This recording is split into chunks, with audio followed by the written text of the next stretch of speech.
One common belief is that the more you work, the more you get done. But is it true? Let's find out.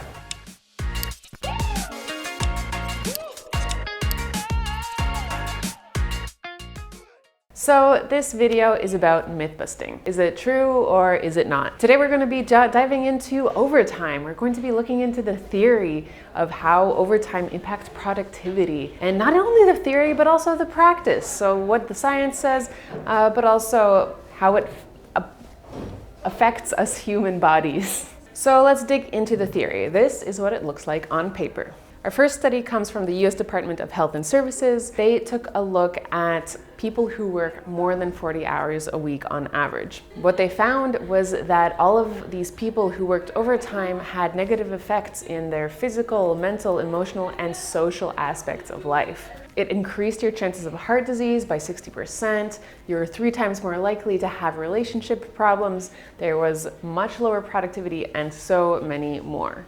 The results are clear. Moving on to the second study. And this study is a 2-year study conducted by the Canadiens, also looking at people who work more than 40 hours per week. And their findings were that it was directly linked to clinical depression. In fact, they even said that overtime contributes to human misery.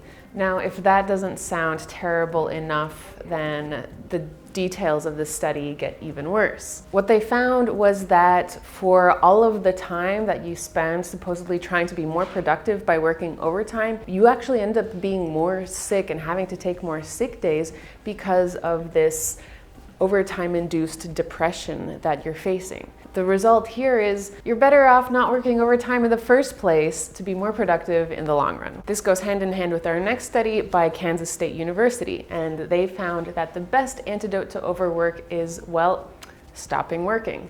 They found that working more just exacerbates the problem. So you're working more, you're becoming more depressed, you're becoming more can't figure out the word. The research is pointing towards not working overtime at all as the best policy.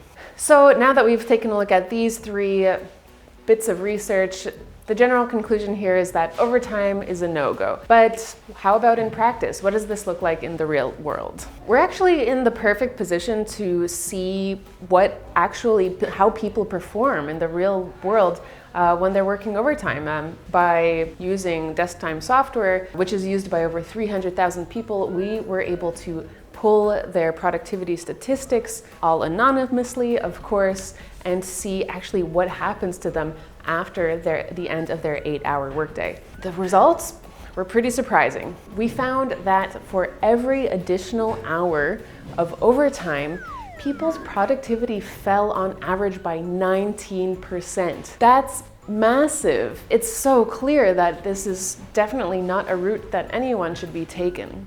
I personally find that after 8 hours of work, sometimes even less, my brain just shuts off. I can't work anymore. I've done my allotted amount of thinking, so I already know intrinsically that working overtime isn't going to work for me. There you have it. You've got the theoretical, the practical, society-wide, and the personal experiences. I think that we can consider this myth busted.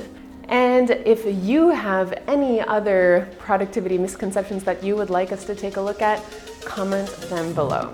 Bye for now.